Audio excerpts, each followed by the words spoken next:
Someone helped you once, really helped you when you had nothing and you were grateful. Of course you were, but that was years ago, and somehow you are still paying. Every time they call, you answer. Every time they ask, you say yes, even when something inside you whispers, please, not again. So, let me ask you honestly, when does gratitude actually end? When is the debt finally paid? Does that day ever come? I'm Dr. Katia Batista. As a psychiatrist, I have sat across from some of the kindest people you will ever meet. Quietly exhausted, quietly resentful, and with no idea why. Today I will show you the exact moment a favor stops being a gift and quietly becomes a cage. And by the end, you will see at least one relationship in your life completely differently. Stay with me. Before we go further, I need to be clear about one thing because I don't want you to hear what I'm not saying. Helping each other is one of the best part of being human, and few things really feel as good as showing up for someone who is struggling. Putting a smile back on a tired face, feeling useful, knowing you gave from the heart. When someone reaches out a hand in your worst moment, feeling grateful is natural. Wanting to give back is human. And gratitude itself may never end. You may remain grateful to someone for the rest of your life. The question is not whether gratitude should last. The question is whether gratitude should become a debt you can never finish paying. So, hear me. This is not a video about keeping a score or going cold or helping people less. No. It's about something very specific. The moment gratitude stops being warmth and turns into weight. When thank you quietly becomes I owe you forever. And let me tell you the strange part. Almost nobody noticed the exact moment they crossed that line. So let's find it together because I think you are going to recognize someone. You might even recognize yourself. Here's something truth. In every culture on earth, in every moment of life, with no exception ever found, when someone gives you something, we feel an almost automatic need to give it back. You don't decide it, you feel it in your body. That little itch of I have to return this. Buy someone a coffee and watch how fast they say the next one's on me. And it runs deep for a reason. For our ancestors, Returning favors build trust, a tribe that will protect them. The ones who only took and never gave back, ah, they got left behind. So, if you feel that pull to repay a kindness, nothing is wrong with you. Your brain is doing exactly what it evolved to do. But here's where it turns. The same instinct that kept us alive is the exact mechanism that can trap you. Because what happens when the debt can never be repaid? When the meter just keeps running? Let me show you and watch closely, because the first person I'm about to introduce looks nothing like the second one, and they have the identical problem. Lucia. Lucia came to see me convinced that something was wrong with her. She was not sleeping. Her chest was tight all the time. Her heart would race for no reason. She was sure it was her heart or her thyroid, something medical. Even test came back normal. So I started talking to her, and the real story came out slowly in small pieces, not one big dramatic, even just like ordinary moments. She answered every call, even the ones she dreaded watching light up her phone. She said yes to plans she did not want to do too. She lent money she couldn't really spare, and then slowly went without. She rearranged her whole life around what everyone else needed and cancelled over and over and over on herself. And when I asked her gently why she could never say no, she said something I'll never forget. After everything people or those people have done for me, who am I to say no? Sit with that sentence for a second. Who am I to say no? That's not gratitude anymore. That's a sentence she handed herself. Her racing heart, her sleepless nights, they were not coming from nowhere. They were growing straight out of a debt. She felt she could never finish paying. And notice this, because it matters for who comes next.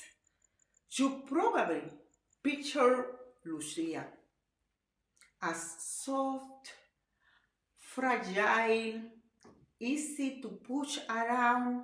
So let me introduce you to her complete opposite, carrying the exact same goods. Different life, different world, but the same rule. Andres. Andres was by every outside measure a strong man, successful, sharp, the one who always delivered. Nobody would ever call him a pushover. He came to me on burnout, exhausted, snapping at the people he loved, numbed to things that used to light him up. And as we dug in, I felt that chill of recognition because underneath the confidence Andres ran on the exact same engine as Lucia. He couldn't say no either. Not to his boss, not to his team, not to family. Anyone who had ever helped his career, open a door, mentor him, he felt he owed them forever. So he said yes to everything, buried himself alive in obligations, and silently resented every single one. Where did it come from? When Andres was a little boy, love in his house had a price. He got attention when he was useful, praise when he achieved, and silent when he didn't. So his young brain learned a rule fast. I'm safe. I'm loved only when I'm giving. If I stop, I lose people. That's not weakness. That's a child who figured out brilliantly how to survive. The problem, the grown man is still running the frightening child's instructions decades later. So now you have seen it in two opposite people, which bring us to the real question, the one this whole video is built on. We all feel the pull to repay kindness. That's human. So where exactly is the line? When does healthy gratitude turn into the thing that's eating these people alive? Here's the clearest answer I know. The difference is something your body already knows. And once you see it, you cannot unsee it. Gratitude feels light, it's warm. It comes from a full place. When you act from real gratitude, you give because you want to, and afterward, you feel good. It actually pulls you closer to the person. The threat feels heavy, tight, anxious, pressure in your chest. It doesn't come from warmth, it comes from fear. And here's the twist. Instead of pulling you closer, it makes you want to avoid the person because being near them just reminds you of the bills you cannot pay. So notice this carefully. The thing you can call loyalty, being a good person, never able to say no to someone who once helped you, is very often not gratitude at all. Gratitude feels good. What Lucia felt did not feel good. It felt like drawing. So let's finally answer the question I opened with. When does gratitude end? Real gratitude doesn't keep you in chains. It settles into warmth into goodwill, into a quiet, I'm so glad you were there. And I would gladly be there for you too. That kind has no expiration date. It never demands, it never threatens, it never says or else, because a real gift is already complete the moment it's given. A gift doesn't come with an invoice.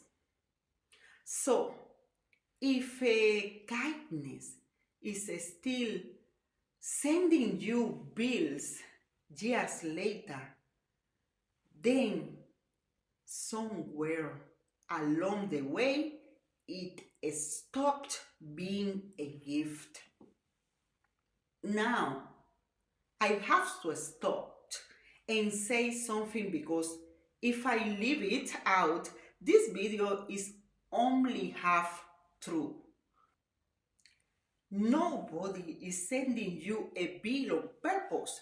The cage gets built from the inside, out of your own who I am to say no.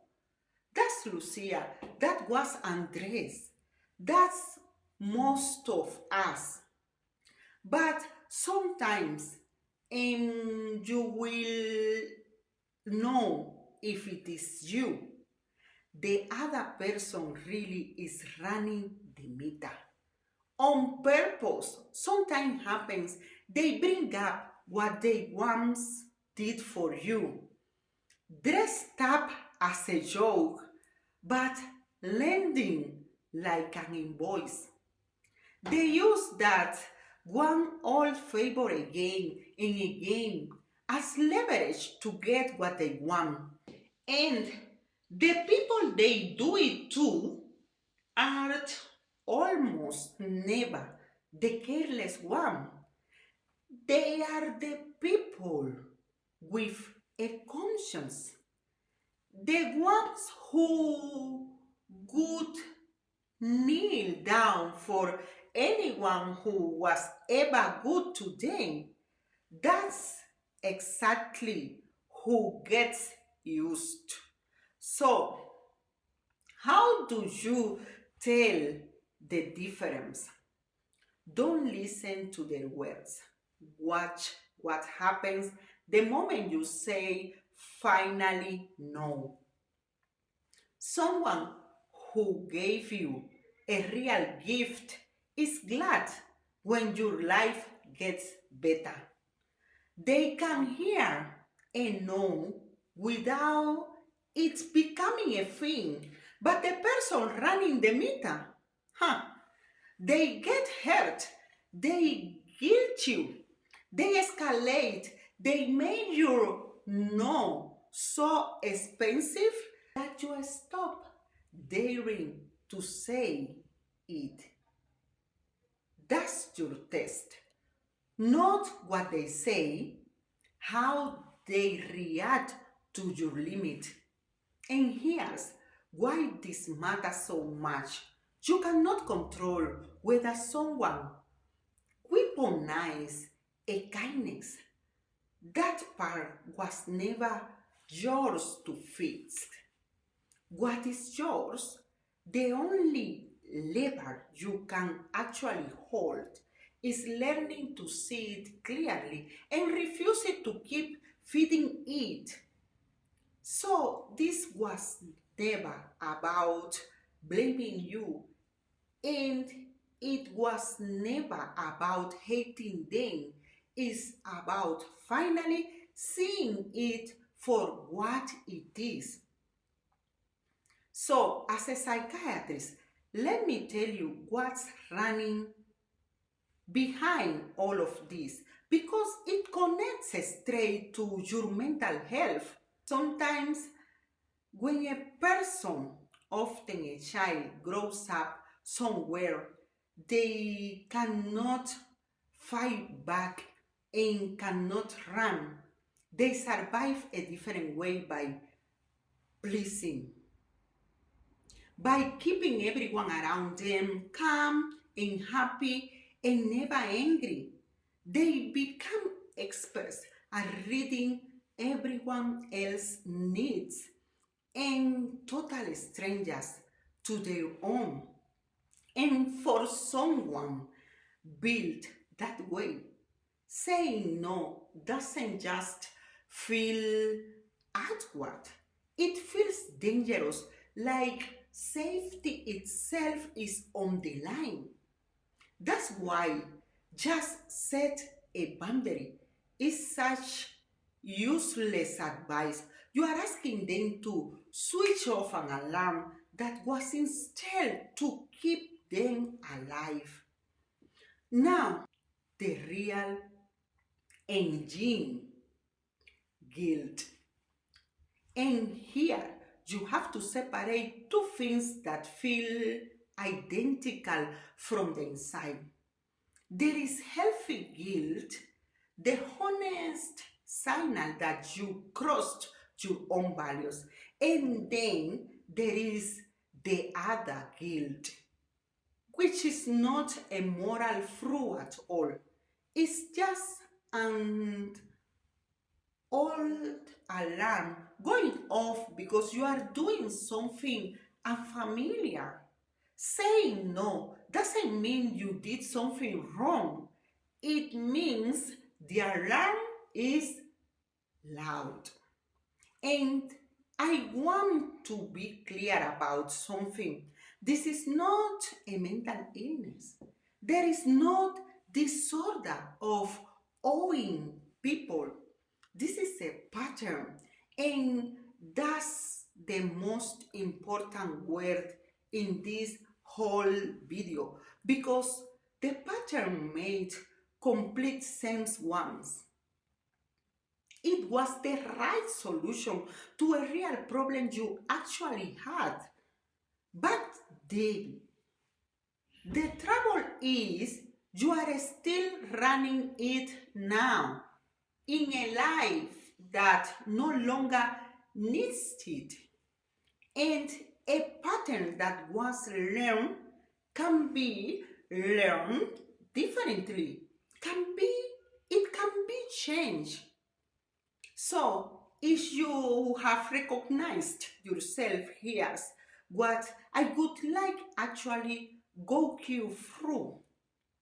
Start by catching the feeling in real time. The next time you are about to say yes, pause and ask, am I giving from my heart, or I am giving from fear? Is it light or heavy? If your chest goes tight, if there is dread, that's not gratitude talking. That's the cage. Your body already knows the difference. Then run the test we just talked about. This is a gift or is a meter? And remember, you do not owe everyone unlimited access to your life because they were once kind to you. Then the hard part. Learn to feel guilty and not obeyed. When you start saying no, the guilt will come. That's guaranteed. But guilt is a feeling, not a verdict. You can feel guilty and say no in the very same breath. The guilt fades. The freedom stays. And if no feels terrifying, don't start with the biggest relationship in your life. Start tiny. A small no to someone who barely matters. You are teaching your nervous systems one rep at a time.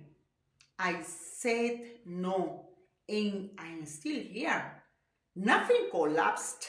And finally, if this rhymes your entire life, if it's feeding real anxiety, real burnout, if it traces back to a childhood where love had to be earned, this is exactly what good therapy is built for.